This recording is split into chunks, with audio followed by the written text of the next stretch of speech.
Daniela, you're the facilitator. You have enabled this all. You act so quickly.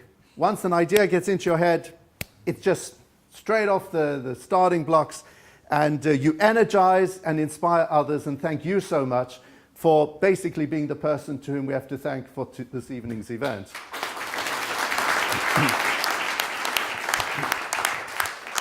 On behalf of all the Jewish people present, I just want to say how thrilled we are. This event is just pulsating with a sense of enormous excitement.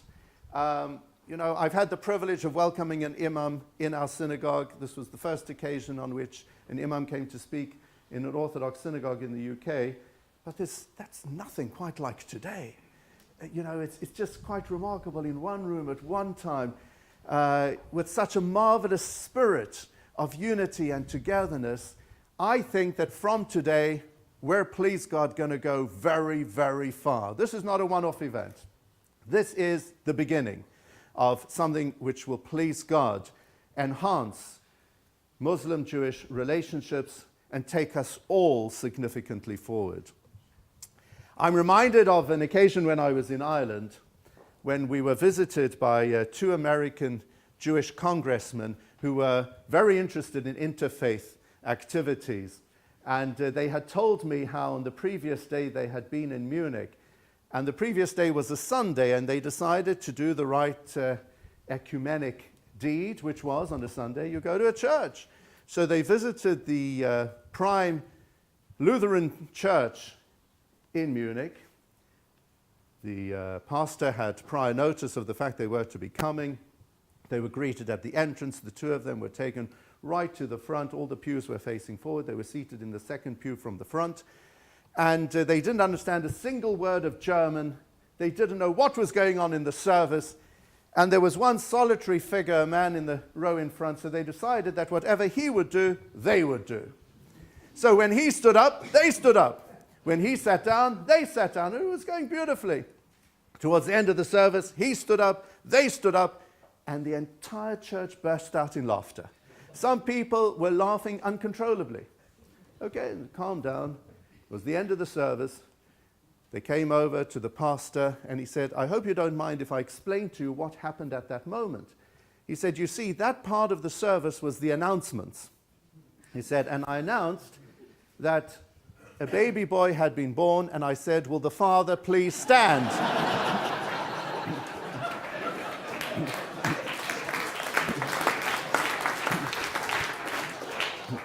So these were congressmen, and they told me that from this experience they learned a very valuable political lesson, and that is, you should always know the facts before you make a stand. Now, all of us make stands in life. We believe passionately in certain issues, in certain faith systems. We want to stand up to be counted, but if we're going to make stands, we need to know the facts. We need to be educated, we need to be familiar. And that is what our event this evening is about. Because it is through ignorance that we find intolerance and hatred being bred to the disadvantage of society. And the more people can engage with others, the more we actually realize how it is our similarities which bring us together far beyond that which is dissimilar, which should separate ourselves from one another.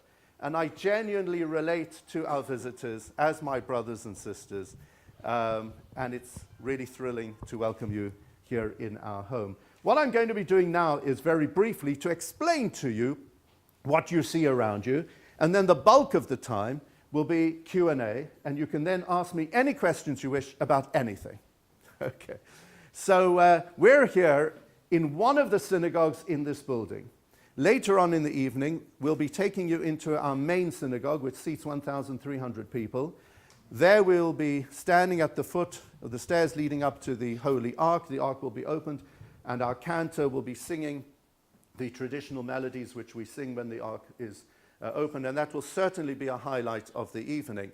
But right now, we're in what we call our Sephardi synagogue, which is used for Jewish people who come from an Oriental origin, from Iran, from Iraq, from Morocco, and they live in this area, and they're part of our community. And you have a particular style here, and you'll see how the main synagogue is different in some respects in terms of style, but there are certain basic features, which are the key features of any synagogue. The prime focal point is the Ark, the Holy Ark. And behind those doors, there is a curtain, and behind the curtain we have the scrolls of the law, the Torah scrolls.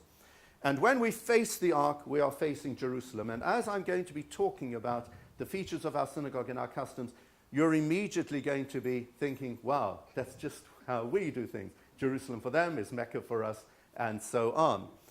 In our Orthodox synagogues, this is an Orthodox synagogue, we have a segregation of men and women, men sitting in one section, women in another section. This platform here is called a bimah, and it is on the bimah that the cantor stands to lead the service, as I'm standing here facing the Ark and through the Ark, facing Jerusalem.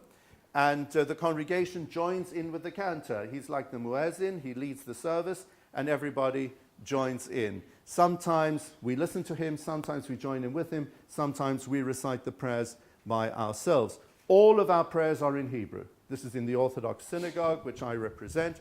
In progressive synagogues, the vernacular is often used. Here we use Hebrew, and therefore it is very important that we should be able to teach Hebrew to our children, that we should be conversant with Hebrew, to be able to read it, and of course to understand it, because we're praying to God in that language. Up here you've got a clock, which is a very important part of a synagogue, because often all eyes are on the clock.